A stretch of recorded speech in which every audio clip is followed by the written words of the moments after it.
Vamos a ver el tema de la revolución industrial. Como ya habíamos visto, en realidad solo unas zonas de Europa Occidental, Oriente Medio, Persia, partes de la India, China o Japón estaban en posición de llevar a cabo una revolución industrial.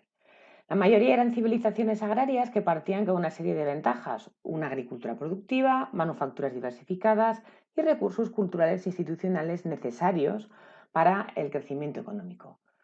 Pero además, para organizar la propiedad del comercio es imprescindible manejar una serie de herramientas como un sistema de registro de propiedades, geometría aritmética, un sistema de pesos y medidas estandarizado o un sistema legal basado en documentos escritos y oficiales.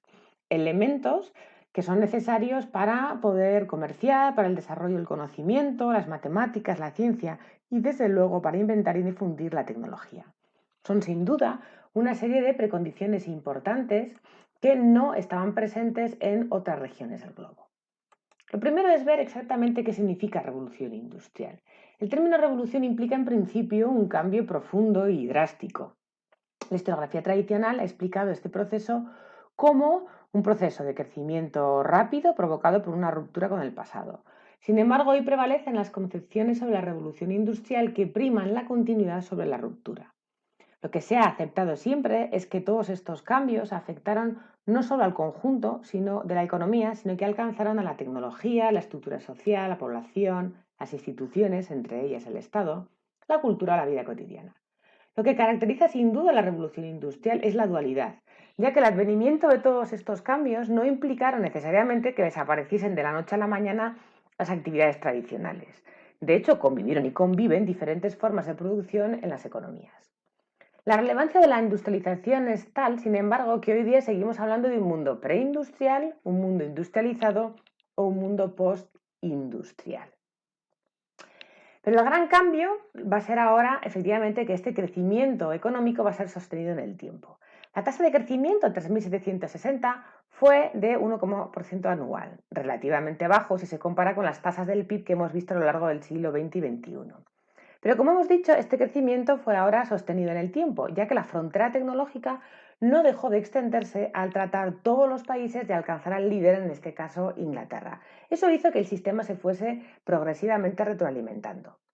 Por eso podemos hablar de dos fases diferenciadas, tanto por el tipo de tecnología como por las naciones que fueron incorporándose al proceso.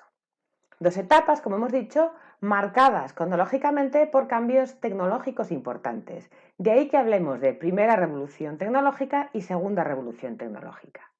La primera es la de las nuevas fuentes de energía, gracias a la máquina de vapor, la modernización del sector textil, especialmente algodonero, o los avances del sector siderometalúrgico y el transporte con el advenimiento del ferrocarril.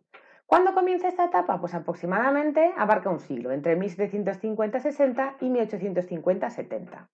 A los países que siguieron la estela de Inglaterra en esta etapa y que incorporaron estas tecnologías, como Bélgica o Francia, se les denomina First Commerce.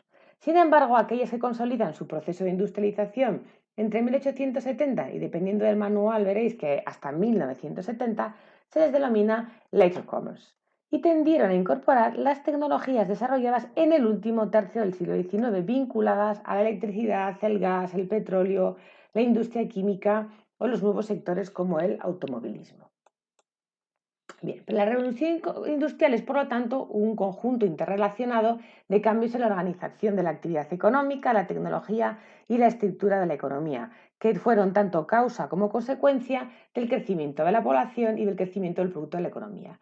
Eso quiere decir que vemos un aumento de la productividad debido a esas nuevas tecnologías, a una nueva forma de organización en la actividad económica, a una mayor especialización a nivel territorial y a un cambio estructural considerable. Bien, veamos por pasos. En lo que respecta a las nuevas tecnologías, estas fueron incorporadas tanto al sector primario, secundario como terciario. Se trató en principio de sencillos descubrimientos realizados por campesinos, artesanos, mediante prueba-error. En esta etapa, la ciencia contribuyó poco al progreso tecnológico y la ciencia y la ingeniería van a pasar a ser determinantes, sobre todo a partir de 1860. Estas nuevas tecnologías fueron extendiéndose por los diferentes países mediante la inmigración clandestina de artesanos, el espionaje industrial y el contrabando de maquinaria. Estas principales innovaciones técnicas estuvieron relacionadas con las fuentes de energía.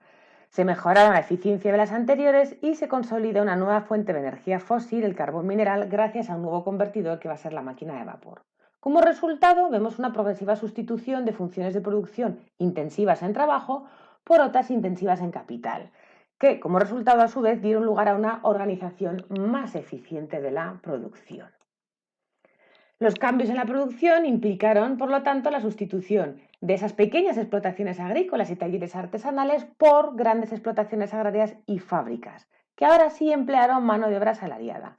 Esto supuso una organización más eficiente de la producción porque ahora vemos una mayor división del trabajo, la aparición de la disciplina laboral con estrictos horarios y vigilancia del rendimiento del trabajador, que desembocarán en la aparición a partir de 1850 de lo que llamamos la empresa moderna, en la que la dirección de la empresa se separa de la propiedad de la misma, es decir, se separa gestión y dirección.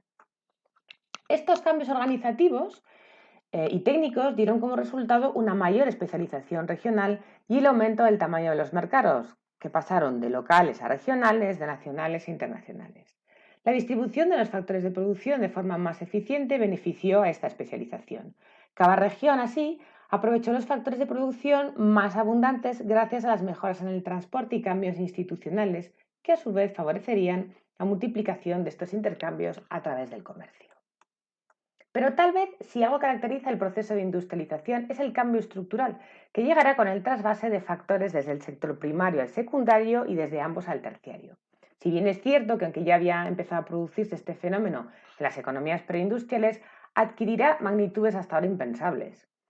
La mayor demanda de bienes industriales creó incentivos para producirlos, hecho que fue posible gracias al incremento de la productividad agraria, que permitió liberar factores del sector primario, es decir, que permitió liberar materias primas, mano de obra y capitales hacia la industria. El sector industrial aumentó su productividad ahora por encima de la agricultura, liberando a su vez factores que se fueron empleando en el sector servicios, es decir, que se produjo una transferencia de factores de producción a sectores cada vez más productivos. Como consecuencia, la sociedad además pasó de ser rural a urbana y el crecimiento económico se hizo sostenible, por lo que la población comenzó a aumentar rompiendo la trampa malthusiana. Los aumentos en los niveles de renta conllevaron el aumento de la demanda de bienes industriales y servicios, en detrimento de los bienes de primera necesidad como los alimentos. Estos además ahora eran más baratos, por lo que ya no fue necesario destinar el 70% de los ingresos a alimentación, favoreciendo la demanda de otro tipo de bienes y servicios. La revolución industrial, por lo tanto, marcará una nueva brecha, pero una nueva brecha ahora entre países industrializados y no industrializados que se hará cada vez más profunda. Pero la revolución industrial tampoco hubiese sido posible sin cambios institucionales. Uno de los factores clave, como habéis visto en otras asignaturas, es la revolución liberal burguesa, que pretendía alterar el orden establecido para configurar un nuevo orden organizado bajo nuevas reglas del juego, es decir, por nuevas instituciones que se plasmarían formalmente en un nuevo orden jurídico. En la práctica, sin embargo, el nuevo Estado liberal, en el momento de formalizar el sistema parlamentario representativo, lo hizo de forma muy restrictiva. Solo gozaron de plenos derechos políticos una minoría de ciudadanos propietarios. La plena democracia con sufragio universal será una conquista que tardará tiempo en lograrse. En el caso de Francia, por ejemplo, cuna de la revolución en Europa, es ilustrativo. En los años 1815-30 la capacidad de voto era tan restringida que no alcanzaba el 1% de la población. Entre 1830 y 1848 se extendió a cerca del 10%.